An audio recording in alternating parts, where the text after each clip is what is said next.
It is given in this question, a particular metal is crystallizing with a cubic structure which has the edge length of 361 picometer.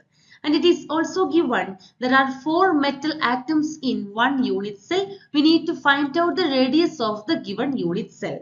If a crystal lattice is containing 4 metal atoms, so the unit cell will be face-centered cubic system with the given structure.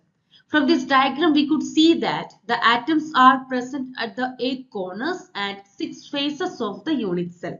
In case of an FCC system, we can find out the radius of the unit cell, that is equal to A divided by 2 root 2.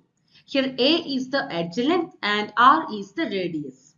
The edge length of the unit cell is given as 361 picometer and the value of root 2 is 1.414. We can substitute these values in this equation and we will get the final value 127 picometer. So from these options, the correct answer is option A.